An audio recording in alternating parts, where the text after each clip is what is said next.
In today's video, I'm going to show you guys the Itehil. It's a 500 watt hour power station.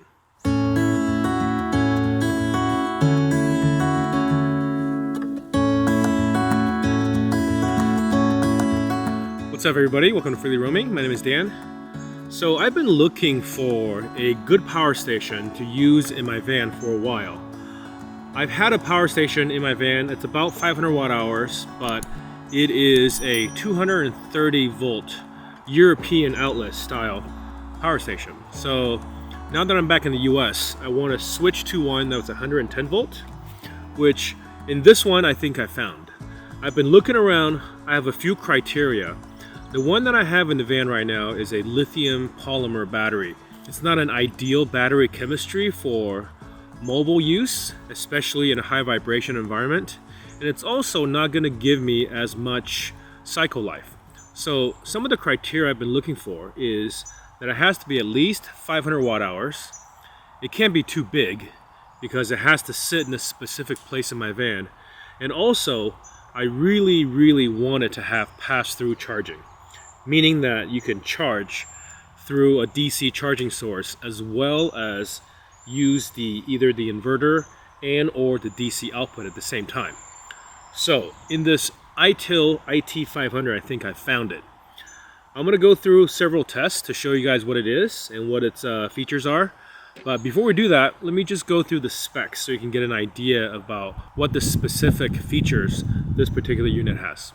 The specs are metric, but I'll go ahead and do the conversion and put the imperial dimensions and weight here as well. But in metric is 275.5 millimeters by 232 millimeters by 212.5 millimeters. And the weight is 8.5 kilograms. Has a rated AC output of 500 watts with a surge output of 750 watts. It is a lithium iron phosphate chemistry, so its native voltage is 14.6 volts at full charge. Being that it's a lithium iron phosphate, it has a really high cycle life. Depending on the quality of the cells, lithium iron phosphate batteries can be anywhere from 2,000 to 6,000 cycles. And Itehil has rated this one for 3,000 cycles, which is really great as far as I'm concerned, because even at 3,000 cycles means that you charge it up full and then discharge it every day. It'll still work well over 8 years. It comes with an AC charger, comes with a car charger with a cigarette lighter plug. It also comes with an MC4 to XT60 adapter that you can charge. And that's one of the unique features of this one. I'll go into that a little bit later. And it also has a DC 5521 barrel port to cigarette lighter output. And these outputs are rated for 10 amps, which means you can pull about 120 watts out of them. It also comes with a really nice accessory bag for all that stuff to go in. So I thought that was a really nice touch, because a lot of these other devices come in, they have these accessories and wires and cables that come in like a little pouch. But having a nice case for this stuff to go in makes it really handy to use this device. So the reason why I wanted to have pass-through charging as well as a decent 110 volt AC output is because I plan on using my Starlink satellite internet with this device. If you guys haven't seen any of my Starlink videos, I'll link them below to some of them, and then also have I'll put a link to the Starling For RV introductory video up in the corner here so you guys can check it out. But Starlink For RV, basically, if you guys don't know, it is a satellite internet service. We can have service pretty much everywhere in the world within a certain latitude at the moment, but the service is constantly expanding, so eventually it should be worldwide. And the Starlink For RV service, it is a service offered by SpaceX, the space rocket company. It's been a game changer for people who travel like myself. However, one of the biggest problems with Starlink For RV is that it is still natively powered. The modem and the satellite dish itself is still natively powered using AC power, alternating current. So it does draw also somewhere between 50 to 70 watts, more or less constant. So if you have your dish running 24 hours a day, it uses quite a bit of power. It'll use probably just north of a kilowatt of power. So having a power bank like this to use as a pass-through device to be able to power Starling makes it really nice. And if I'm ever in a point where the van's battery is starting to run low, maybe I'm in a situation where there's not a lot of sunlight for solar, I have this essentially running as an uninterrupted power supply to run the Starlink modem in the Starlink dish. So I don't have to worry about not having power to run my refrigerator, my water pumps, my lights and stuff like that inside the camper. That's why pass-through charging is really important for me. I want to be able to charge this. I want to be able to keep this topped off while pulling power from this AC outlet at the same time. And also because the inverter in my van is a 1,000-watt inverter that has a much higher parasitic draw than these smaller inverters, it is also more efficient for me to run this inverter for an extended period of time than just to have my 1,000-watt inverter going all the time. So, does this device stand up to its claims? I've done some tests and I want to show you guys. Let me just go through some of the features on the front of the device just to get this started. It comes with 3 USB-A ports, one of them being a USB quick charge port, has a USB-C power delivery port, as well as a DC barrel port. And then for input, we have a DC barrel port as well. And also, what makes this one really unique is that it has an XT60 port. What's nice about this XT60 port is that it enables you to charge this through solar much faster than you could otherwise through a barrel port. Because this DC60 port has a maximum input of 30 amps between 15 and 28 volts. So you can put a lot of solar panels out to charge this battery bank. What it comes standard is a AC charger. And that charges this thing from empty to full in about 4.5 hours, which tells me it is a 110 watt charger. You can also charge it through the car charger, and that is a 12 volt, 10 amp charger. So it also roughly charges it at about 110, 120 watts. And it will also take about 4 to 5 hours for it to fill. It has a little LED light on the side. It has 4 buttons in the front. Power button, you press, hold 3 seconds to turn it on. It has the AC on and off. Press and hold for that. DC on and off. And then here's the button for the LED on the side. So press it once for constant light. And press it a second time for like an SOS signal. And then press it a third time to turn it off. So that's pretty basic. That's just something that you would have, you know, maybe at a campsite, or if you carry this in your car, you wanted to have maybe an SOS signal if you're broken down to the side of the road. On the screen, it's actually, I really like the way that the screen displays. It has a battery meter that shows you bars on the left side. And then it also shows you a percentage as well, which I think is a really nice touch. It's much nicer to see a percentage than just to see, you know, a graphical illustration of it. It shows you how much power is going in, how much power is coming out. Also, there are icons that show you which ports are enabled. And then there's a kind of a countdown timer to show you how many hours you have left in the battery remaining, or if you're charging, how many hours until it's full. Another feature that's pretty important for devices like this is that it must have a regulated DC output, meaning that as the battery is being used, the output of these DC 12 volt ports should be constant, so that when you plug in a device that requires 12 volts, it is going to get 12 volts of power. And this device claims to have that. Now in my test, you will see actually what happens. You can kind of decipher that for yourself, whether or not this is adequate for you. So without further ado, let's go into some testing for this device. Here's the Itehil 500 watt hour power station. And I want to show you guys what it comes with and what I'm currently doing with it. I have just a power station sitting here, and it comes with an AC charging brick with the associated AC cable. Comes with a cigarette lighter style outlet which plugs into this DC spot, so you can plug in your cigarette lighter style power, you know, like a car charger or a computer charger or something like that. Comes with an XT60 to MC4 for your solar panels, because that's how you connect solar panels to this. You connect your MC4 directly to your solar panels, and then that XT60 goes into the input port right there. Now, I've converted my solar panels, which these are two 50-watt solar panels, so 100 watts. I converted the plugs to have XT90s, and then I have a couple of adapters adapted down from an XT90 to an XT60. Then I have just an automotive style blade fuse that I put in between. It's not necessary, but you know, it's a nice safety precaution in case there's some kind of shorts in my solar panels. It's a little hard to see in the sun, but you can see right now it is bringing in 60 watts of solar from these two 50-watt solar panels. And this XT60 port right there can accept up to 28 volts at a maximum current of 30 amps. Right now it's saying from 76%, it's gonna take 1.6 hours to charge full. So I moved the solar panels over here. One thing I wanted to test, if this battery bank can charge through AC and DC at the same time.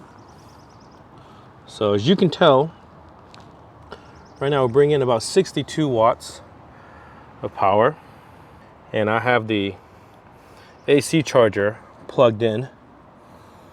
So I'm going to plug in this port as well. This is also how you plug in. This is the 5525 barrel plug that comes out of the AC charger. So I plug that in to see if I get extra charging power.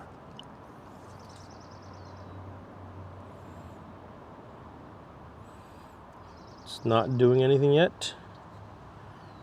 Is it gonna work?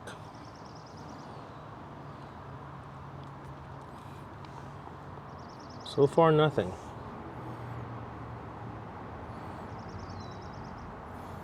Now, if I unplug XT60, power drops out and comes back. So now it's charging through the barrel plug at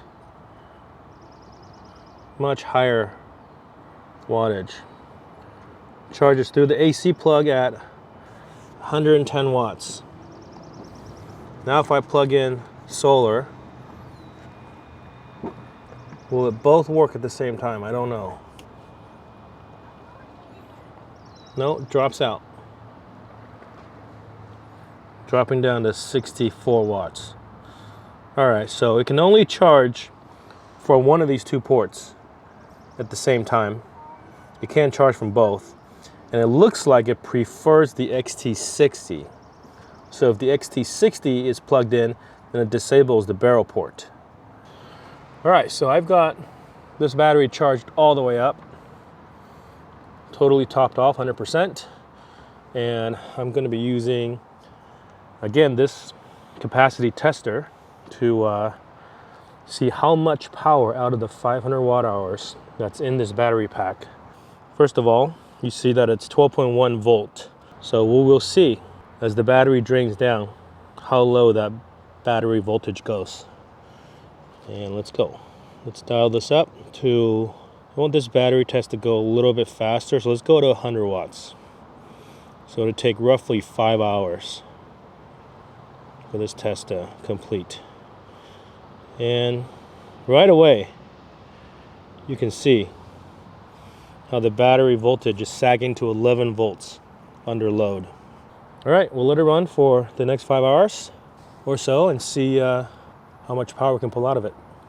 On the screen, it says I'm pulling 108 watts, and time to empty is 3.7 hours.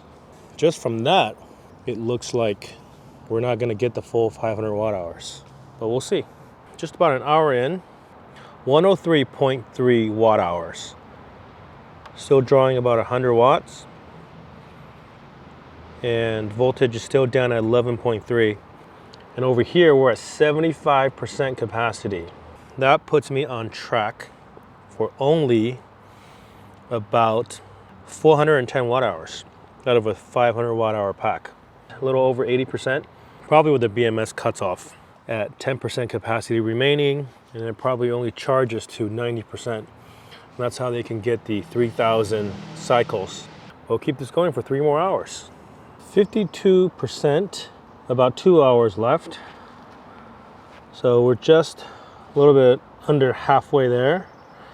And we've gone through 201.89 watt hours. We are at almost 18 amp hours.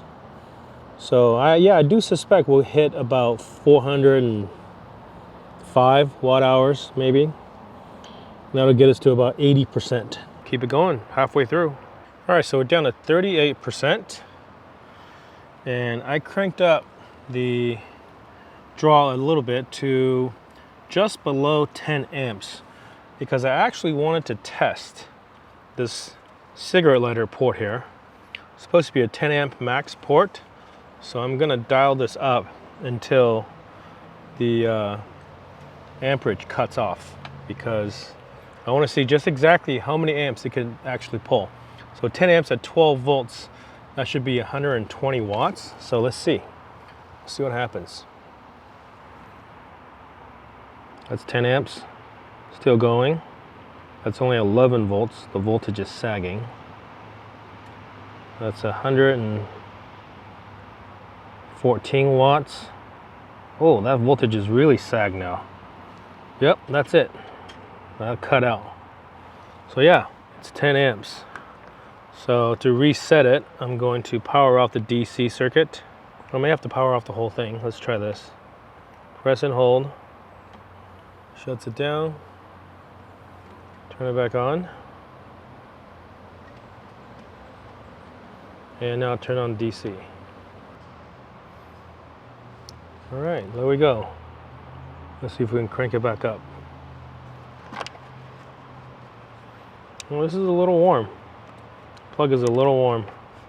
Now the DC out icon is flashing. I don't know what that means.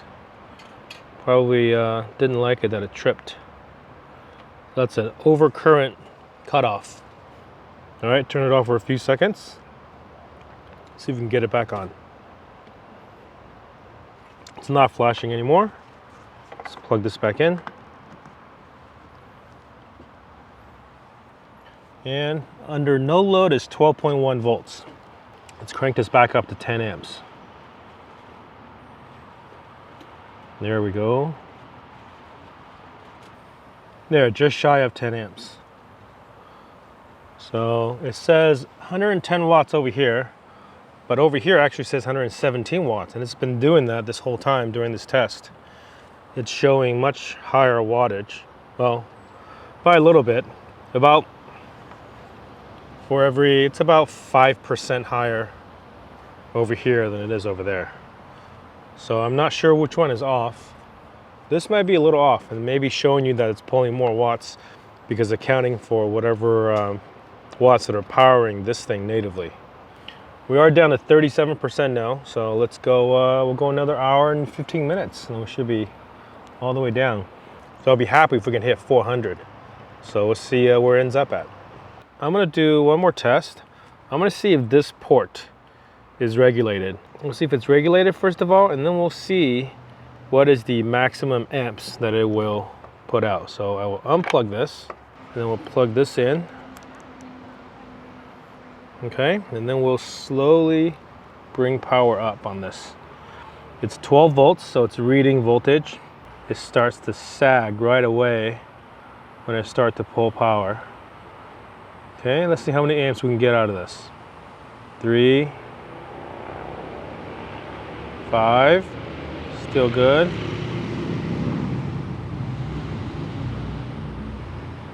7,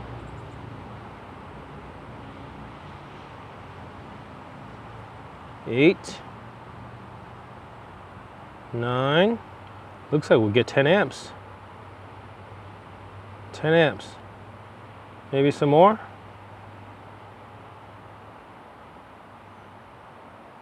Nope. I think we're losing. Yeah, I think we just tripped. There we go. Okay, so that's also a 10 amp port. Another thing I've tested when I had a load on here, a DC load, it does have pass-through charging, which is nice.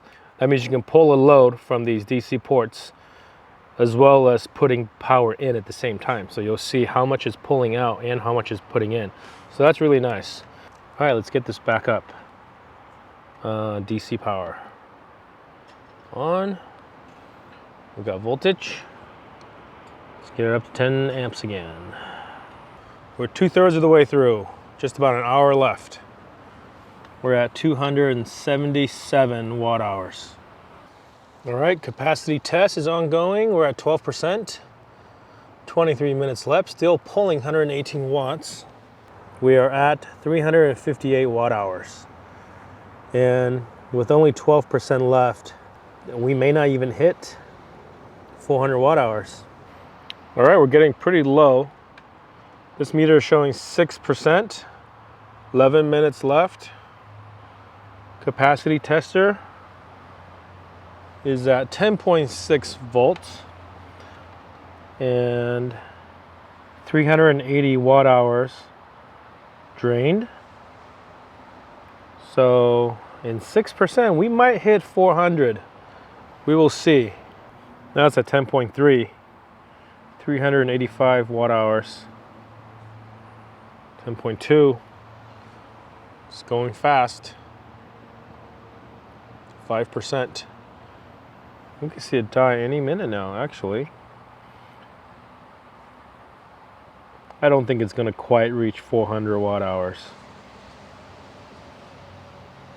And again, this is a battery that has a capacity of 500. It is sort of par for the course though for these battery banks. You don't really treat these battery banks like you would raw cells. If you were to test the raw cells, you can probably get much better capacity out of them. But of course, when they assemble these battery banks, they're trying to get the longest cycle life so they can give you a warranty. So if this battery bank gives you a few thousand cycle lives, they are going to limit how much you can drain the battery down and how high you can charge it up. So that's why you're seeing such a big difference between the advertised capacity and the actual usable capacity. And when you draw power through the AC outlets, it's going to be even worse.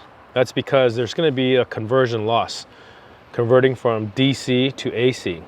Now the difference is converting to DC through a sine wave, pure sine wave inverter though, that's going to give you a steady voltage coming out. So I wish companies would anticipate the amount of loss they would have and the amount of loss they would have by limiting the BMS capability to draw, discharge, and charge, and create a 500 watt hour battery using a larger battery bank so you actually get true 500 watt hours of usable capacity.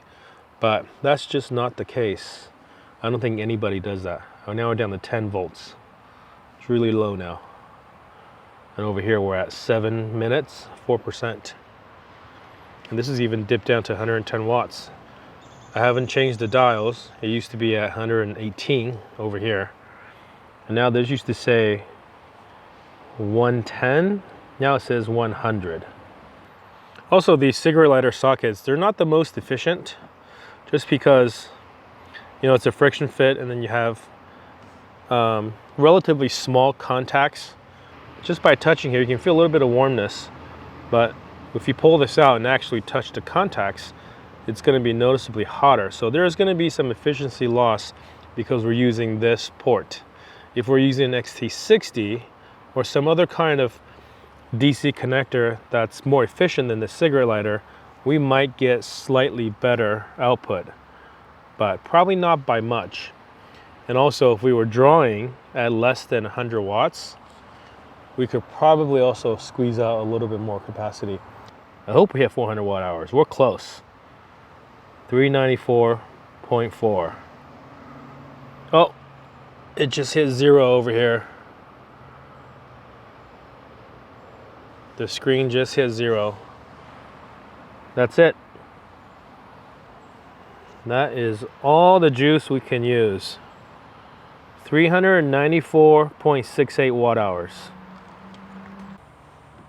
That is roughly 79% efficiency. It's not the best, but it's also not the worst. So that's it. That's the capacity test. As you can see, these battery stations, they have a rated capacity of a certain amount, and it's usually based on the amount of batteries they have inside. And I don't doubt that this has 500 watt hours of capacity in raw battery capacity. And because they're trying to retain that 3000 cycle life, they are going to limit it using the BMS. So you're only going to be able to use a percentage, because they'll cut you off right at 10% before it completely empties, and also stop charging at about 90% so you don't overcharge the battery. And that leaves you that middle 80%, which is going to give you the longest battery cycle life. And that is probably why we didn't get 500 watt hours for this battery bank. And also in my testing, you can tell that even though this is a regulated DC port, the battery voltage does sag under load. So that is a little bit disappointing from my perspective, but it is nice to see that it is regulated. And the reason why I know it's regulated, because being that this is a 4S configuration for lithium iron phosphate battery, the nominal voltage is actually 12.8 volts. And at full charge, it is north of 14 volts. But when you plug in the battery tester at 100% charge, it is reading 12 volts flat. And also when it starts to drain, if you take the load off of the battery, it also comes back up to 12 volts. So that tells me that it is regulated, because otherwise the voltage will read much higher. But at the same time, the battery sagging under load is a little disappointing. However, it sags to just around 11 volts, maybe high 10s. So for the most part, you should be okay. Being that it's lithium iron phosphate battery chemistry though, it is actually not as critical for these DC ports to be regulated. I almost wish that it wasn't regulated, because if it was a 4S battery, it would just let you run everything at its nominal voltage, which for the most part it is 12.8 volts. And at 12.8 volts, just about every DC 12 volt device is going to be happy with that. And I think the reason why they regulated these ports is also because they're trying to limit your ability to drain this battery below 10%. Because if it were just a raw output of the battery, means that these ports are connected directly to the battery, then you're going to be able to drain that battery all the way down, meaning that you're going to shorten that cycle life. So all in all, I actually think this is a really good battery bank. One of the features that I do wish it had, I wish it had a wireless charger sitting here on top, because that would have been really nice. My current battery bank with the 230 volt AC has a wireless charger on top, and I use that all the time, especially because where it's mounted in the van, it's just by my feet on the driver's side, and I can just set my phone directly on top of it and it starts charging. This one doesn't have that, and it wouldn't take that much for them to maybe iterate this product for the next version to have it. So Itehil, if you guys are listening, consider putting a wireless charger on the top of this battery bank. That would be a really nice feature. That's the Itehil IT500. I hope you guys enjoyed this video. I hope this review was helpful. If you have any questions about this battery bank, feel free to ask them in the comments below. They have given me a promo code for you guys to go purchase this battery bank if you're interested. I'll put them down there in the description, and also I'll put that information right here for you. If you guys are watching this early enough and the special is still going on, you guys can take advantage of that. I appreciate you guys for watching these videos as always. Thanks for your support. If you like what you see, go ahead and hit that subscribe button. And I'll see you guys in the next one.